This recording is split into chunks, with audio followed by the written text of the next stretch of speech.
통합사회를 공부하는 영광고등학교 1학년 학생들 안녕하세요. 저는 7반에서 통합사회를 가르치고 있는 정민지 선생님입니다. 우선 친구들 중간고사 공부하느라 또 중간고사 치르느라 정말 고생 많았습니다. 오늘부터 기말고사 범위가 새로 들어가게 될 텐데 또 힘내서 수업 들어보도록 하겠습니다. 우리 오늘은 시장경제와 금융을 배우도록 할 텐데요. 이 프린트는 우리 다음 주에 학교 왔을 때 선생님들이 나눠주실 테니 걱정하지 마시고 우선 이번 주 수업은 눈으로 이렇게 영상을 통해서 이해하시고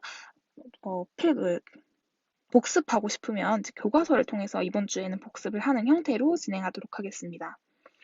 자, 그러면 자본주의의 발달, 자본주의란 무엇이고 어떻게 발달해 왔는지 우리가 한번 살펴보도록 할 텐데요. 자본주의는요, 경제 체제 중에 하나입니다. 그래서 여기 뜻을 보면 사유재산제의 자유로운 경쟁을 통해 이윤을 추구하는 시장경제 체제이다라고 나와 있어요. 그래서 자본주의와 반대되는 예로서 우리가 가장 잘 알고 있는 북한은 자본주의 사회가 아닙니다. 북한은 우리가 사회주의 국가라고 많이 잘 알고 있죠? 자본주의와 반대되는 개념이라고 생각하시면 될 것 같고요. 그래서 자본주의라고 생각하면 우리나라도 자본주의 국가고 세계에 굉장히 많은 국가들이 자본주의 국가에 속해 있습니다. 그래서 이런 건 경제체제구나 라고 우리가 이해할 수 있을 텐데요. 그러면 자본주의가 어떤 과정을 통해서 발달해 왔는지 우리가 살펴볼게요. 자, 처음에 자본주의가 어떻게 생겨났는가 보니까요. 15세기 말 그때 막 콜럼버스들 막 나오고 유럽의 다양한 국가들이 막 신항로를 개척하고 있었어요. 이때 이제 유럽은 절대 왕정 국가였었거든요. 근데 이 절대 왕정이라는 게 왕이 있고 그 왕의 권력이 굉장히 센 국가들이잖아요. 그 왕정이 주도하에 중상주의 정책을 펼칩니다. 중상주의. 그럼 이 중상주의 정책이라는 게 무엇인가 보니까요. 상업을 굉장히 장려하는 거예요. 국가 차원에서. 그러면서 수출을 권장하고 수입을 막음으로써 그 차이에서 오는 이윤을 극대화하려고 했던 게 중상주의 정책입니다. 그러다 보니까 많이 그 수출할 수 있는 국가들을 많이 확보를 하는 게 중요했겠죠. 그래서 신항로 개척을 많이 했던 거고요. 그래서 이 과정에서 상업 자본주의가 발달하게 됩니다. 근데 이 상업 자본주의가 발달하게 됨에 따라서 팔 물건들이 많이 필요하게 됩니다. 팔 물건이 있어야 수출을 장려할 수 있겠죠. 그래서 대량 생산을 할 수 있는 그런 게 필요했고, 그래서 그 이후에 산업 자본주의가 전개되게 되는데요. 이 산업 자본주의는 여러분들이 잘 알고 있는 영국에서의 산업혁명으로서 공장제의 그런 기계 공업이 발달함으로써 나타나게 됩니다. 그래서 여기서 영국의 산업혁명으로 그게 시작이 되었다. 혁명으로서 산업 자본주의가 시작이 된다라고 나옵니다. 그래서 공장제의 기계 공업을 통해서 대량 생산이 가능해지니까 더 팔 수 있는 그런 상업 자본주의, 중상주의가 더 가열차게 힘이 받았었겠죠. 자, 그리고 여기서 나오는 중요한 학자가 있는데요. 바로 애덤 스미스입니다. 애덤 스미스는요, 굉장히 유명한 경제학자 중에 한 명인데, 지금까지도 이 사람이 한 말이 경제 서적에 항상 적혀 있을 정도로 굉장히 유명한 말을 했습니다. 바로 뭐냐면, 보이지 않는 손이라는 얘기를 했었어요. 그게 뭐냐. 보이지 않는 손은 자유방임주의를 설명하기 위해서 말한 건데요. 시장이라는 것 자체가 굉장히 완벽한 구조이기 때문에 시장에다가 맡겨놓기만 하면은 알아서 자원 같은 것들이 분배가 된다라고 얘기를 했어요. 그래서 국가가 그 시장에 개입할 필요가 없다. 자유롭게 내비둬야 돼 라고 말하는 게 자유방임주의인데요. 그래서 시장의 역할을 굉장히 강조했고, 보이지 않는 손이 있어서 그 손이 알아서 딱딱 자원들을 필요한 곳에 적재적소에 딱딱 배분을 해준다. 걱정하지 마. 라고 말한 것이 굉장히 유명한 말입니다. 그래서 여태까지도 이 말이 계속 내려오고 있고요. 자, 이렇게 산업 자본주의를 때 자본주의가 굉장히 많이 발달을 하게 됩니다. 그런데 이런 시장에다 계속 맡겨놨더니 부가 돈 많은 사람은 계속 돈을 많이 벌게 되고 돈이 없는 사람들은 계속 돈이 없어지게 되는 그런 빈부격차라든지 뭐 독점이라든지 뭐 이런 굉장히 여러 가지 문제들이 나타나게 됩니다. 시장 경제의 좀 폐해라고 볼 수 있죠. 그런 것들이 많이 나타나게 되면서 독점 자본주의로 우리가 넘어가 보도록 할게요. 근데 독점 자본주의에서 거대한 소수 기업들이 시장을 지배하기 시작합니다. 그러니까 뭔가 아까 아담 스미스가 말한 것처럼 보이지 않는 손이 시장 경제를 이렇게 착착착 분배를 해줘서 아주 좋은 상태가 되는 것이 아니라 돈이 소수 기업이 다 먹게 되는 그런 자본주의의 폐해가 나타나니까 이때 이거 좀 문제가 있는 것 같은데 우리 공정하게 가치 생산해서 공동으로 분배할 수 있는 사회주의가 좀 더 좋은 것 같아. 라고 얘기가 나오게 됩니다. 그래서 사회주의 사상이 확산되게 돼요. 뭐 이런 분배, 불평등 이런 거 해소해줬으면 좋겠으니까 돈 있는 사람들만 자꾸 가져가잖아 라는 말이 나오게 되는 거죠. 그래서 사회주의 사상이 확산되게 됩니다. 자, 그 이후에 이제 독점 자본주의 이후에 수정 자본주의 체제가 나타나게 되는데요. 이 수정 자본주의는 뭐냐? 1929년에 전 세계적으로 큰 경제 위기가 찾아오는데 바로 대공황입니다.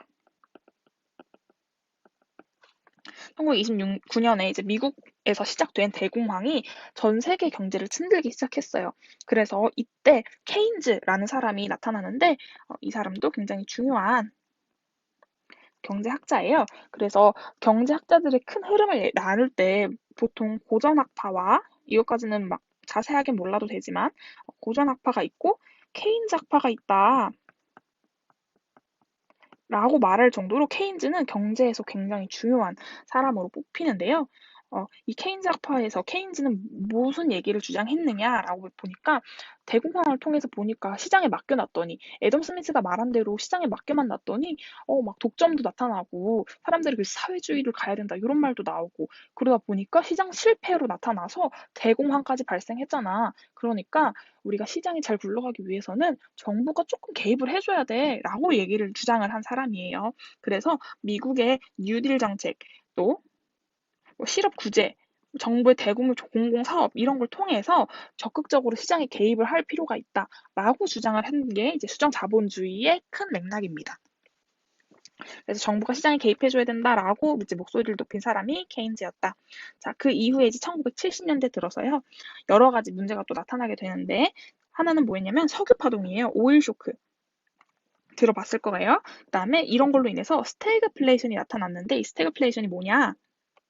석유 파동은 그 석유가 많은 국가들, 아랍 국가들끼리 담합을 해서 자기들끼리 갑자기 석유 가격을 올린 거예요. 그래서 우리 전 세계적으로 석유를 사용하지 않고 만드는 물건은 많이 없습니다. 보통 우리 공산품 같은 거는 다 석유를 통해서 만드는 게 많거든요. 그러다 보니까 전 세계적으로 경제가 굉장히 좀 놀랐겠죠? 많이 좀 충격이 있었겠죠? 그래서 오일 쇼크라고 말을 하는데 이때 스태그네이션이 나타났어요. 스태그플레이션은 스태그네이션과 인플레이션의 합성어예요. 이게 뭐냐? 스태그네이션은 장기적인 경제 침체 현상을 말합니다. 장기 경제 침체 현상. 이거 플러스 인플레이션은 물가가 지속적으로 상승하는 걸 말합니다. 그러니까 장기적으로 경제는 계속 침체되고 있는데 내가 살 물건들의 값은 계속 오르니까 사람들이 살기 더 힘들어졌겠죠. 그래서 이 스태그플레이션이 나타났을 때 이걸 해결하기 위한 경제학자들의 목소리도 나타나기 시작합니다. 그래서 이때 어떤 사람이 등장하냐? 이때 하이에크라는 사람이 등장합니다. 신자유주의의 대표적인 학자 이름 하이에크. 그래서 하이에크는 정부의 경제 개입하는 거 또 싫다. 그러면 안 돼. 라고 얘기를 하면서 시장의 또 자율성을 강조하는 아까 아담 스미스와 조금 결이 비슷한 그런 학자예요. 그래서 실제로 케인즈와 하이에크는 그 학파가 크게 아까 말했죠. 고전 학파가 크게 하나 있고 케인즈 학파가 있는데 하이에크는 그 고전 학파의 계통을 따르는 사람 중에 한 명이고요. 그 다음에 하이에크와 케인즈는 실제로도 정말 사이가 안 좋았다고 합니다. 자, 그래서 여태까지 쭉 지금 자본주의가 어떻게 발달해 왔는지를 봤는데요. 자, 아까 케인즈가 말했던 미국의 뉴딜 정책이 어떤 건지 한번 볼게요. 자, 뉴딜 정책은요, 실업 구제 사업, 그러니까 정부 주도 하에 실업을 구제해주고 또 대규모 공공사업을 통해서 사람들이 자꾸 수요를 늘릴 수 있도록 뭔가 구매를 할 수 있도록 국가가 주도해줘야 된다라고 했던 정부 정책 중에 하나다라고 나와 있습니다. 자, 그럼 우리 밑으로 내려가서요. 시장 경제에서 합리적인 선택은 우리가 그럼 어떻게 해야 될 수 있을까 한번 보도록 할게요. 우리는 자본주의 시장 경제 체제에서 살고 있고 또 시장 경제는 개인의 아까 살펴봤듯이 개인의 자유로운 이익과 또 경쟁에 기초해서 경제를 바라보고 있잖아요. 그래서 우리는 이 자본주의 시장 경제 체제에서 살면서 개인의 굉장히 자유로운 이익 같은 거, 그럼 경쟁 이런 게 많아서 선택할 게 굉장히 많아집니다. 그래서 우리는 항상 선택의 기로에 놓이게 되는데 이 선택을 합리적으로 잘 하려면 어떻게 해야 되는지 살펴보도록 할게요. 자, 합리적 선택을 하려면요. 문제를 정확하게 인식하고 선택의 대안을 분석하고 각 대안의 편익과 비용을 정확하게 파악하는 것이 중요합니다. 그리고 편익과 비용을 비교했을 때 편익이 큰지 비용이 더 큰지를 우리가 구분을 해서 비용이 가장 적고 편익이 가장 큰 선택을 하는 것이 합리적 선택이라고 할 수 있겠죠. 그런데 우리는 이 비용을 따질 때요. 꼭 고려해야 되는 비용이 있고 절대 고려하지 말아야 하는 비용도 있어요. 다음 쪽으로 가면요. 자, 편익은 우리가 뭔가를 선택함으로써 얻을 수 있는 만족 같은 걸 얘기를 해요. 그래서 내가 엽떡을 굉장히 좋아하는데 엽떡을 먹음으로써 얻는 만족이 크다 하면 그 사람에 대한 편익은 그 사람이 엽떡에 대한 얻는 편익은 굉장히 크다고 볼 수 있는데 어떤 사람은 매운 음식을 싫어해서 싫어. 나는 별로 안 좋아. 그러면은 오히려 마이너스 편익이 될 수 있겠죠. 그래서 편익이라는 거는 사람마다 주관적인 거예요. 그래서 딱 정해져 있는 게 아니라 사람마다 뭔가 소비할 때 얻는 만족이기 때문에 굉장히 주관적인 개념이다. 그리고 비용은 우리가 딱 비용이라고 생각하면 그 상품의 가격이라고만 생각할 수 있는데 가격만 얘기하는 것은 아니고요. 뭔가 가격 플러스 내가 그걸 얻기 위해서 써야 되는 감정이라든지 또 시간이라든지 그런 걸 모두 다 포함합니다. 그런데 이 비용의 두 가지 종류가 있어요. 첫 번째, 기회비용. 두 번째, 매몰 비용. 자, 기회비용은요, 꼭 고려해야 되는 비용이에요. 뭐냐, 자, 정의를 읽어보면요. 어떤 거 선택함으로써 포기한 것들 중에 가장 가치 있는 것을 얘기를 한다라고 나와 있어요. 자, 어떤 게 있냐. 자, 내가 3시간 동안 친구랑 영화를 보고 놀기로 했어요. 그런데 부모님이 3시간 동안 청소하는 걸 도와주면 3만 원을 준다고 하셨습니다. 부모님이라고 하지 말고 엄마가 3만 원 준다고 했다고 얘기를 해봅시다. 그리고 아빠도 나를 도와주면 나는 2만 원을 줄게 라고 얘기를 하셨어요. 그러면 근데 내가 이때 영화를 보기를 선택을 했다고 쳐봅시다. 그러면 나는 이 3만 원과 2만 원을 포기하게 되죠. 그리고 이 영화 값도 내게 되죠. 영화 값 8천 원이라고 얘기를 해봅시다. 그러면 이 친구가 든 비용은 어떤 게 있냐? 일단 8천 원. 이 비용으로 들었죠? 그리고 내가 영화를 보기를 선택함으로써 엄마가 청소를 하면 돈을 준다고 했던 이 3만 원. 이거 나의 기회비용이 되는 거예요. 영화를 선택함으로써 어떤 거를 포기했잖아요. 그래서 이 3만 원. 그럼 아빠가 2만 원 준다고 했던 것도 기회비용이겠네요. 그럴 수 있지만 이 포기한 것들 중에서 가장 가치 있는 게 기회비용이기 때문에 기회비용은 엄마가 준다고 했던 3만 원이 가장 가치 있기 때문에 기회비용이 3만 원이 되는 것입니다. 자, 여기 보면요. 선택한 대안을 위해 지출해야 하는 비용인 명시적 비용과 선택을 위해 포기한 대안이 갖는 가치인 암묵적 비용으로 구성된다라고 나와 있어요. 그래서 아까 말했듯이 명시적 비용, 아까 선생님이 예로 들었던 그 예시로 얘기를 해주면 명시적 비용은 8,000원인 거죠. 내가 영화를 보기 위해서 지불한 그 돈의 값. 그래서 그 선택한 대안, 내가 영화를 선택했죠. 그 대안을 위해서 지출해야 되는 비용인 명시적 비용과 그다음에 선택을 위해서 포기한 대안이 갖는 가치 중에서 가장 큰 가치를 얘기를 한다고 했어요. 그래서 이거는 엄마가 말했던 3만 원. 그래서 내가 영화를 봄으로써 내가 생각한 그 기회비용은 3만 8천 원이 되는 것입니다. 그래서 이 비용은요, 우리가 그냥 일상생활에서 말하는 나 이 정도 비용 들었어 라고 말하는 그 비용이랑 달라요. 그거는 우리가 회계학적 비용이라고 얘기를 하고 경제학적 비용에서는 이렇게 암묵적 비용까지 포함을 해서 우리가 얘기를 한다라는 것을 알 수 있게 되었습니다. 자, 그러면 아까 기회비용은 꼭 고려해야 되는 비용이라고 얘기를 했는데 하나, 매몰 비용은 절대 고려하면 안 되는 비용이라고 얘기했었죠? 그래서 매몰 비용은 뭔지 볼게요. 이미 지급하고 난 뒤 회수할 수 없는 비용이다라고 나와 있어요. 자, 그래서 이게 어떤 게 대표적인 예가 어떤 게 있냐? 바로 영화입니다. 영화. 내가 영화를 8,000원 주고 뭐 9,000원 주고 영화를 보기로 했어요. 근데 너무 재미가 없는 거예요. 너무 재미가 없어서 내가 30분 동안 보다가 재미가 없어서 영화 근데 2시간, 러닝타임이 2시간인 영화인데 1시간 반을 더 참고 영화를 봐야 될까? 라고 고민을 하고 있었을 때 보통 사람들은 그냥 참고 보죠.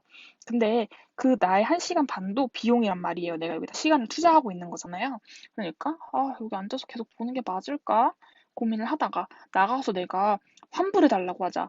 반값만 달라고 하자. 나 반밖에 안 봤으니까 반값만 환불해 주세요. 할 수 있나요? 없죠. 그렇게 할 수 없기 때문에 그냥 이미 내서 내가 회수할 수 없는 비용일 때 이거를 그 비용을 아까워하면서 그 영화를 보는 게 맞는가 아닌가 얘기를 하는 거죠. 근데 경제학에서는 그렇게 회수할 수 없는 비용을 고려하면 안 되고 아깝다고 내가 내 만족을 줄 수 없는 것에 대해서 시간을 투자할 필요가 없다고 얘기합니다. 그래서 영화를 30분 동안 봤는데 재미가 없으면 그냥 나와서 그 시간 동안, 1시간 반 동안 맛있는 음식을 사 먹던지 아니면 집에 가서 핸드폰을 하던지 하는 것이 더 큰 편익을 줄 수 있다라고 보는 입장인 거죠. 그래서 기회비용은 고려하고 매몰비용은 고려하지 말아야 한다라고 얘기를 할 수 있겠습니다.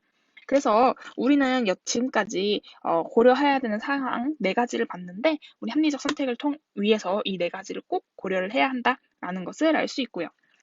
자, 다음으로 우리가 이 자본주의 사회에서 우리 시장 경제 체제에 살고 있는데, 아까 그 시장 경제 자본주의가 발달한 걸 쭉 보면서 어떤 사람은 케인즈는 시장 수정 자본주의를 주장하면서 국가가 시장 경제에 적극적으로 개입해야 된다라고 얘기했었고, 하이에크 같은 사람은 아니다, 정부가 개입하면 안 된다라고 막 얘기를 했었던 걸 봤었죠. 그 이유가 뭐였냐면 시장의 한계점을 다 알고 있기 때문이에요. 시장엔 한계가 있는데 바로 여러 가지 이유로 자원이 효율적으로 배분되지 못하는 경우가 발생하기 때문에 케인즈는 이걸 어, 국가가 개입해서 해결해줘야 된다. 하이에크는 아니다. 시장 자체로 회복할 수 있는 그런 능력이 있다라고 봤던 거죠. 근데 그럼 우리는 이렇게 시장에서 한계가 나타나는 상태를 뭐라고 하느냐? 바로 시장 실패라고 합니다. 시장 실패가 나타나는 원인들은 여러 가지가 있는데 크게 3가지예요. 불안정 경쟁, 공공재 부족, 외부 효과. 자, 불안정 경쟁은 뭐냐면 독점 시장, 과점 시장을 얘기를 합니다. 그래서 이 완전하지 못한 경쟁이라는 거예요. 우리가 시장 경제 체제는 굉장히 자유로운 경쟁이 보장되어야 되는데 자유롭지 못한 경쟁이 나타난다라는 거죠. 그래서 독점 시장은 뭐냐? 공급자가 하나인 시장, 과점 시장은 공급자가 소수인 시장이에요. 그래서 대부분 우리 전체적인 그런 시장을 봤을 때 독과점 시장이 굉장히 많습니다. 예를 들면요. 독점은 하나의 독점 공급을 하는 사람이 한 명이기 때문에 한 회사이기 때문에 그 회사가 맘대로 막 가격을 올렸다 내렸다 할 수도 있고요.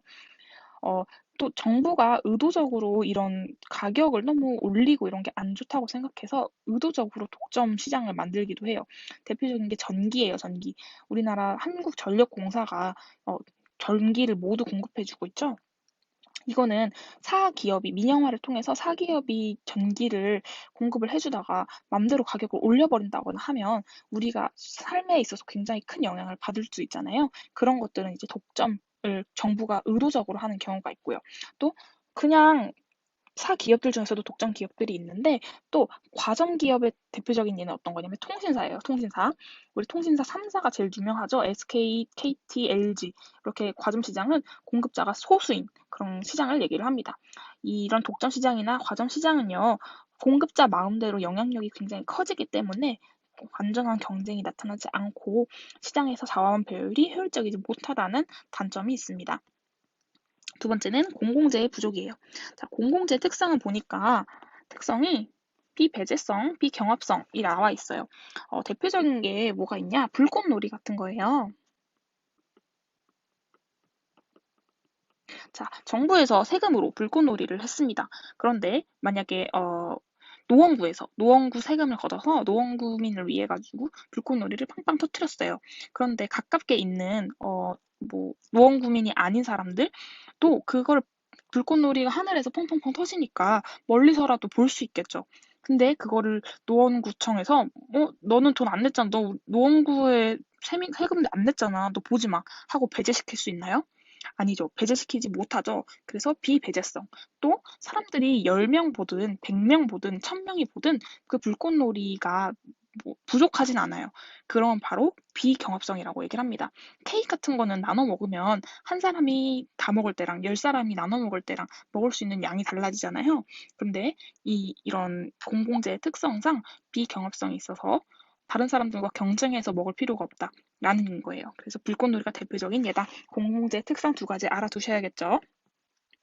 자, 공공재는요, 사람들이 대가를 지급하지 않아도 같은 서비스를 누릴 수 있다. 그래서 비배제성이 있기 때문에 사람들이 무임승차를 하는 경우가 나타납니다. 돈을 내지 않고도 같이 그 공공재를 사용할 수 있다는 거죠. 그래서 시장 원리에 충실한 민간 기업에서 담당하기 어려워서 사회가 필요하는 만큼 공급되지 않는다라는 얘기가 나와요. 그래서 무임승차가 발생하기 때문에 대가를 지불하지 않기 때문에 많이 공급해 줄 수가 없는 거죠. 자, 그리고 또 어떤 게 있는가? 외부 효과입니다. 외부 효과에는 두 가지가 있는데요. 첫 번째, 외부 경제. 두 번째는 외부 불경제입니다. 자, 외부 경제는요, 다른 사람에게 혜택을 주지만 그에 대한 대가를 받지 않는 경우라고 나와 있어요. 그래서 외부 경제는 대표적인 게 뭐, 길거리에 꽃을 심어 놓는다든지, 그럼 지나가면서 사람들의 만족도가 높아지겠죠. 또, 뭐, 과수원과 양봉업자가 서로 도움을 주는 경우, 이런 것도 외부 경제의 한 예라고 볼 수 있습니다.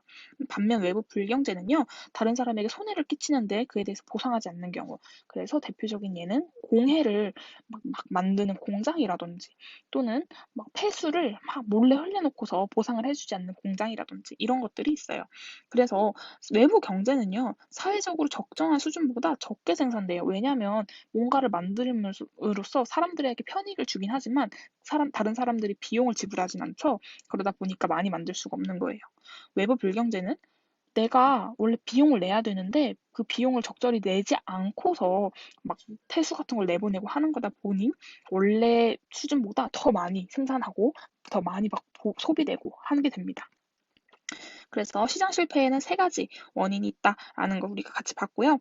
마지막으로 타인을 의식하는 비합리적 소비 유형을 보도록 하겠습니다. 첫 번째는요, 편승 효과예요. 편승 효과는요, 대표적으로 그냥 유행 같은 걸 생각하시면 되는데, 바로 친구들이 에어팟을 다 산다고 하니까 나도 에어팟을 갖고 싶어. 그래서 그냥 막 에어팟이 정말 편리한지 그런 거 중요한 게 아니라 다른 사람들이 다 사니까 나도 사는 효과. 그래서 영어로는 밴드웨건 효과라고 얘기를 합니다. 이 밴드웨건이라는 말이 밴드에서 맨 앞에서 서가지고 이렇게 사람들을 이끄는 사람을 말하거든요. 그래서 사람들이 따라하는 소비를 얘기를 하다 보니 밴드웨건이라고 붙여지게 되었습니다. 두 번째는 속물 효과예요. 영어로는 스눕 효과라고 얘기를 하는데요. 다른 사람들과 똑같은 물건 구매하지 않고 특이하거나 특별한 물건 좀 구매하려는 현상이라고 나와 있어요. 그래서 뭐 인스타 같은 데서 막 다른 사람들은 없는데 얘가 있다. 그러면 뭔가 특별해 보이는데 막 이런 느낌이 있을 수 있잖아요. 그런 거를 속물 효과라고 얘기를 합니다. 또 마지막으로 베블린 효과.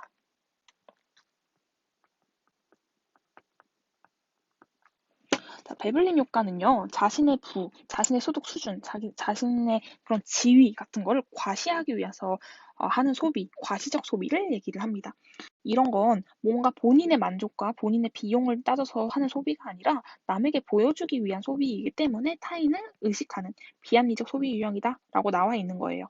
우리가 합리적 선택을 하기 위해서는 편익과 비용을 적절하게 비교를 해서 해야 된다고 했었는데 얘네들은 자신의 편익과 비용을 고려하지 않은 효과들이다, 않은 소비 유형들이다라고 우리가 알 수 있겠습니다.